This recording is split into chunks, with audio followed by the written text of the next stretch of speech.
उत्तर प्रदेश में उपचुनाव के लिए प्रचार अपने चरम पर है और दोनों ही तरफ से 9 में से ज्यादा सीटें जीतने के लिए पूरा दमखम लगाया जा रहा है और इसके लिए जमकर आरोप प्रत्यारोप और बयानबाजी भी हो रही है। विपक्ष लगातार ये कहकर बीजेपी पर हमला करता रहा कि बीजेपी की कोशिश ध्रुवीकरण करने की है।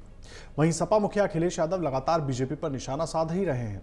प्रचार के लिए अब समय बहुत कम बचा है और इसलिए अंबेडकर नगर की कटेहरी विधानसभा में होने वाले उपचुनाव के लिए जनसभा को संबोधित करने पहुंचे योगी आदित्यनाथ अलग अंदाज में दिखे और सपा कांग्रेस पर तीखा हमला भी कर दिया। सीएम योगी ने कहा कि 10 साल से पीएम मोदी की ऐसी सरकार देखी है जो लगातार काम कर रही है। कांग्रेस सरकार देश की सुरक्षा से खिलवाड़ करती रही थी। जब आवाज उठाते थे तो ये लोग कहते थे आवाज मत उठाओ, पाकिस्तान से संबंध खराब हो जाएगा। ये नया भारत है, ये छेड़ता नहीं है और अगर कोई छेड़ता है तो उसे छोड़ता नहीं है। आतंकवाद देश से खत्म होगा। सीएम योगी यही नहीं रुके, उन्होंने समाजवादी पार्टी और कांग्रेस पर जमकर तीखा हमला किया। आपको बता दें, योगी ने कहा कि सपा कांग्रेस के लोग गुमराह करने आएंगे। सपा कांग्रेस के लोग भगवान प्रभु राम का विरोध करने वाले लोग हैं, इनको आगे नहीं बढ़ने देना है। इनकी वास्तविक विरासत खान मुबारक मुख्तार अंसारी है। सुनिए। पूरी उन्मूलन की दिशा में हर गरीब को हम सशक्त बना करके स्वावलंबन की ओर अग्रसर करेंगे। इसके लिए सर्वे का काम चल रहा है। जिसके पास मकान नहीं मकान मिलेगा, जिसके पास आयुष्मान का कार्ड नहीं आयुष्मान का कार्ड मिलेगा, जिसके पास राशन कार्ड नहीं उसको राशन कार्ड मिलेगा, जिसके पास पेंशन की सुविधा नहीं उसको पेंशन मिलेगा, जिसके घर में बिजली नहीं वहां बिजली मिलेगी, जिसके घर में पानी नहीं उसको पानी देने का काम करेंगे।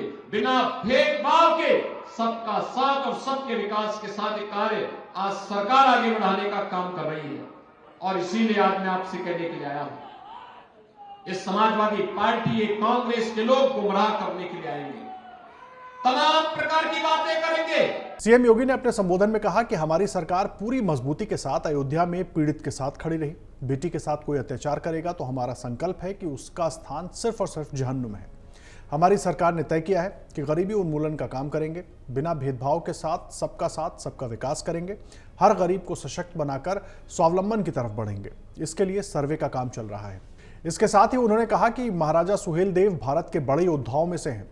मुस्लिम वोट बैंक खिसकने के डर से कोई सुहेलदेव के स्मारक पर नहीं जाता था। हमने उनका भव्य स्मारक बनाया है। गांव-गांव की कनेक्टिविटी जुड़ रही है। जो राम का नहीं वो किसी काम का नहीं।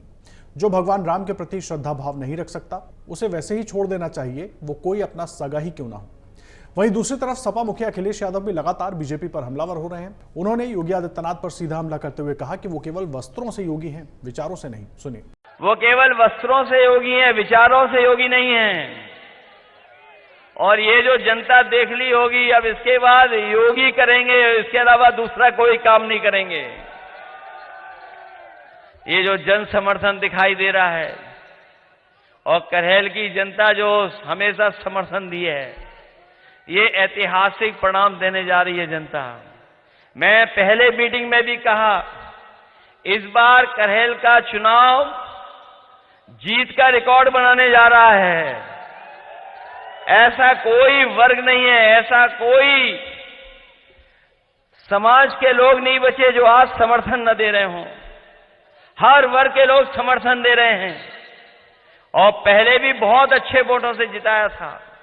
इस बार हमें पूरा भरोसा है, सबसे अच्छे वोटों से तेज प्रताप यादव को जिता करके भेजेंगे।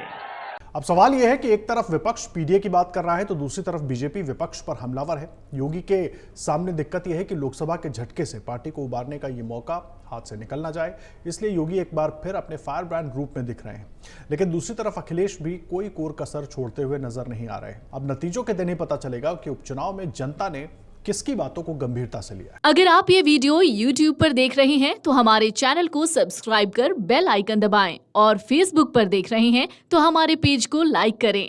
8 मिलियन प्लस सब्सक्राइबर, आपके इस भरोसे के लिए बहुत धन्यवाद।